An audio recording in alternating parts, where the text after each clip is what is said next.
Hello friends, எல்லோரும் எப்படி இருக்கிறீங்க? இன்றைக்கி நம்ம ஸ்டஃபிங் பரோட்டா ஒன்று பார்க்கலாம். அதுக்கு நல்ல மாவு பிசைஞ்சிக்கலாம். ஃபஸ்ட்டு மாவு இந்த அளவுக்கு சப்பாத்தி மாவு எப்படி பிசையுமோ அந்த மாதிரி பிசைஞ்சிக்கோங்க. கொஞ்சம் திக்காகவே பிசைஞ்சிக்கோங்க, ஸ்டஃப் பண்ணும்போது ஒட்டும். அதனால் பார்த்து பிசைஞ்சிக்கலாம். அதை எப்படி பிசையலான்னு ஃபஸ்ட்டு பார்க்கலாம். அதுக்கு 2 கப்பு கோதுமை மாவு தான் எடுத்துருக்குறேன். 2 கப் கோதுமை மாவு, 1 கப் தண்ணி, கொஞ்சம் சால்ட் போட்டுக்கலாம். போட்டு 1 டேபிள் ஸ்பூன் ஆயில் ஊற்றிக்கோங்க. ஊற்றிட்டு 1 கப் தண்ணி ஊற்றிக்கோங்க. 2 கப் மாவுனா 1 கப் தண்ணி கரெக்டாக இருக்கும். அதுக்கு மேலே ஊற்ற வேண்டாம். அதை விட கம்மியாக ஊற்றினாலும் ஓகே தான். ஜாஸ்தியாக ஊற்றினீங்கன்னா ரொம்ப சொதன்னு ஆயிரும். அதனால் கரெக்டாக ஊற்றிக்கோங்க.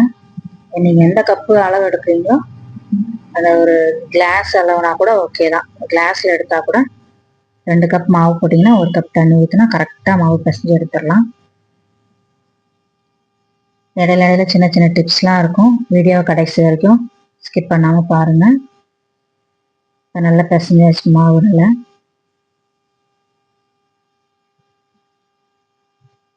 மாவு பிசைஞ்சு வச்சுட்டு செய்ய ஆரம்பிச்சிங்கன்னா மாவு நல்லா ஊறும். ஒரு 1/2 மணி நேரத்துக்கு ஃபஸ்ட்டே மாவு பிசைஞ்சு வச்சுருங்க. வச்சுட்டு நல்லா மூடி போட்டு வச்சிடலாம்.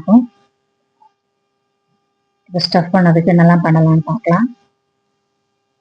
ஃபஸ்ட்டு 2 கேரட்டு நல்லா தோல் சீவி எடுத்துக்கோங்க. கொஞ்சம் புதினா வச்சுருக்கிறேன். இஞ்சி, பூண்டு, பச்சை மிளகாய், அப்புறம் ஒரு வெங்காயம், இதெல்லாம் தான் தேவை. கேரட்டை ஃபஸ்ட்டு நம்ம பீல் பண்ணிக்கலாம். அதுக்கு மேலே இஞ்சி, பூண்டு, பச்சை மிளகாய் சாப் பண்ணி வச்சுக்கோங்க. மிஷினில் சாப் பண்ண முடியலன்னா அந்த கத்தியில் பொடிசாக கட் பண்ணி வச்சுக்கோங்க. அப்போ தான் டேஸ்ட் நல்லாயிருக்கும். பொடிசாக கட் பண்ணி எடுத்திங்கன்னா கரெக்டாக இருக்கும். இடிக்கலாம் வேணாம், கட் பண்ணி போட்டால் தான் சூப்பராக இருக்கும். இந்த மாதிரி மிஷினு ஆன்லைன்லேயே கிடைக்குது. 250, 300 அந்த மாதிரி அதுக்குள்ளே தான் இருக்குது. இது பார்த்து வாங்கிக்கோங்க. நல்ல யூஸ்ஃபுல்லாக இருக்குது. ஓகே, அது உரமாக இருக்கட்டும். சாப் பண்ணியாச்சு. இப்போ நம்ம கேரட்டை பீல் பண்ணிவிட்டு துருவி எடுத்துக்கலாம். மேல் தோலை நல்லா நீக்கிட்டு கழுவிட்டு அப்புறம் துருவிக்கோங்க.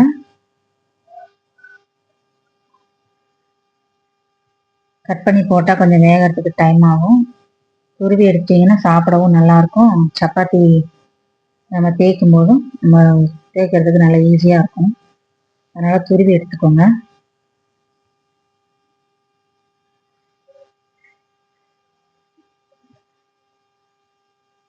நான் ஒரு 4 உருளைக்கிழங்கு எடுத்து குக்கரில் வேக வச்சு வச்சுருக்கிறேன்.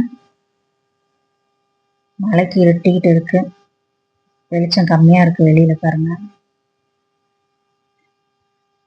ஓகே, நம்ம இப்போ குக்கரில் 4 பொட்டேட்டோ பாயில் பண்ணி வச்சுருக்கிறேன். நல்லா வேக வச்சுக்கோங்க. கடாயை ஒன்று அடுப்பில் வச்சுக்கலாம். கடாய் காஞ்சதுக்கப்புறம் கொஞ்சம் எண்ணெய் ஊற்றுங்க. எண்ணெய் ஊற்றிட்டு 1 டேபிள் ஸ்பூன் மட்டும் கொஞ்சமாக ஊற்றிக்கோங்க. எண்ணெய் போதும். ஒரு வெங்காயம் எடுத்துருக்கிறேன். அதை பொடிசாக கட் பண்ணிக்கோங்க. ஸ்டஃப் பண்ண போகிறோம். நீளமாக கட் பண்ண வேண்டாம், பொடிசாக கட் பண்ணி எடுத்துக்கலாம்.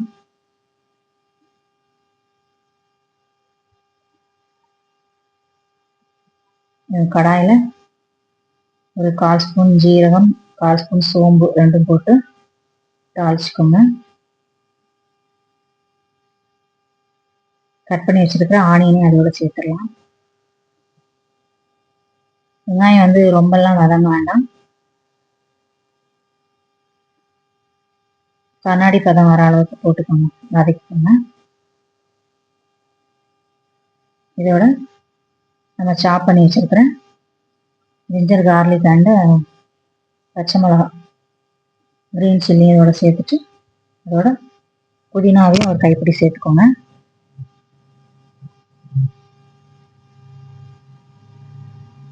கொஞ்சம் ஒரு நிமிஷம் வதக்கி விட்டுட்டு நம்ம கேரட் துருவி வச்சுருக்கோம் இல்லையா, அதையும் சேர்த்துடலாம். அதோட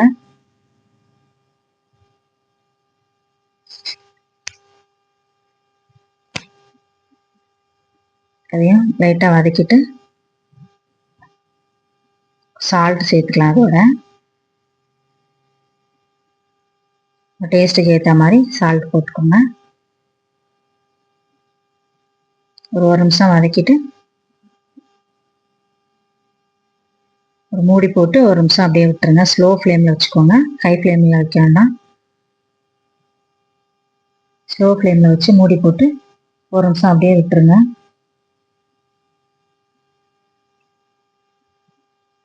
ஒரு நிமிஷத்துக்கு அப்புறம் வேக வச்சிருக்கிற உருளைக்கிழங்க தோல் எடுத்துட்டு இதோட சேர்த்துக்கலாம்.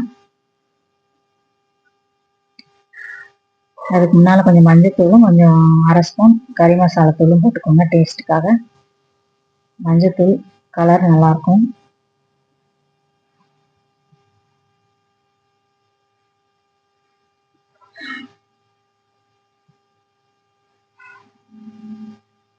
வேக வச்சிருக்கிற உருளைக்கிழங்கு நல்லா மசிச்சு விட்டு இதோட சேர்த்துக்கோங்க.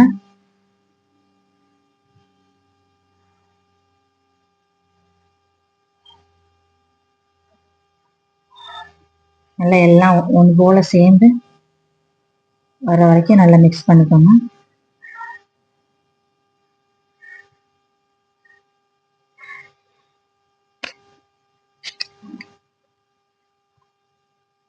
அதுதான் எல்லாமே நல்லா சேர்ந்து வந்துச்சு.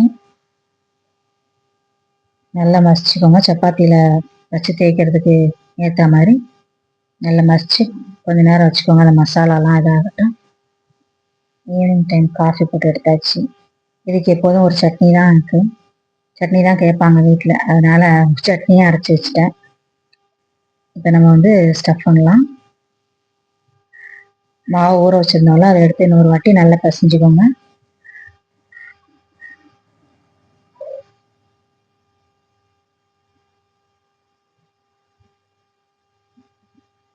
மாவு நல்லா சாஃப்ட் ஆயிடுச்சு.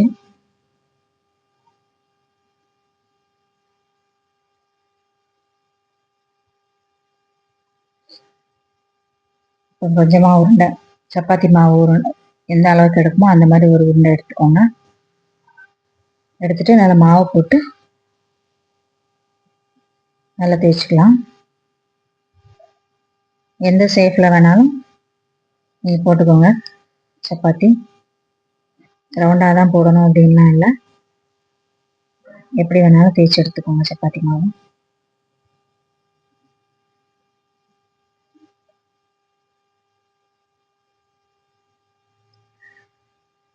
அதோட நம்ம வந்து மசாலா அதில் வச்சிடலாம்.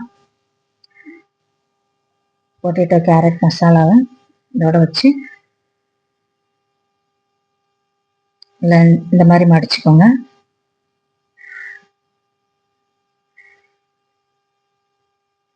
அப்போதான் அந்த மசாலாலாம் கொஞ்சம் வெளியில் வராமல் இருக்கும். நல்லா மெதுவாக தேய்ச்சிக்கோங்க. ரொம்ப அழுத்தம் கொடுக்கக்கூடாது, ரொம்ப அழுத்தம் கொடுத்து தேய்க்கக்கூடாது. மாவை போட்டு மெதுவாக தேய்ச்சிக்கோங்க, ரொம்ப அழுத்தி தேய்க்க வேண்டாம்.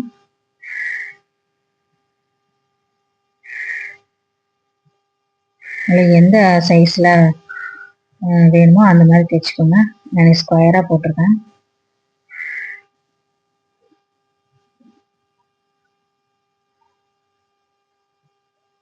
ஓகே, ரெடி ஆயிடுச்சு. இப்போ நான் வந்து தோசை கல்லை போட்டு எடுத்துடலாம். அதை தோசைக்கல் நல்லா சூடானதுக்கப்புறம் போடுங்க. சூடாதுக்கு முன்னால் போடாதீங்க. போட்டு லைட்டாக ஆயில் ஸ்ப்ரே பண்ணிக்கோங்க.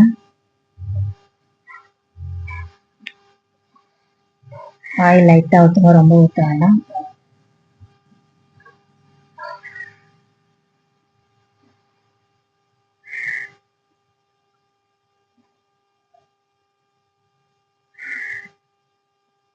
நல்ல குழந்தைங்கள்லாம் கொடுத்தீங்கன்னா ரொம்ப நல்லா விரும்பி சாப்பிடுவாங்க. ரொம்ப டேஸ்ட்டாக இருக்கும். இந்த பொட்டேட்டோ கேரட் போட்டு ரொம்ப சூப்பராக இருக்கும். குழந்தைங்களுக்குலாம் கொடுங்க.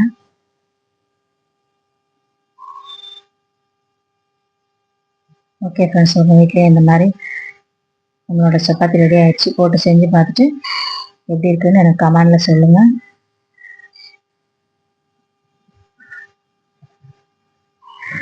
இதுக்கு தொட்டுக்கிறதுக்கு எதுவுமே தேவையில்லை, அப்படியே சாப்பிட்லாம் கட் பண்ணி.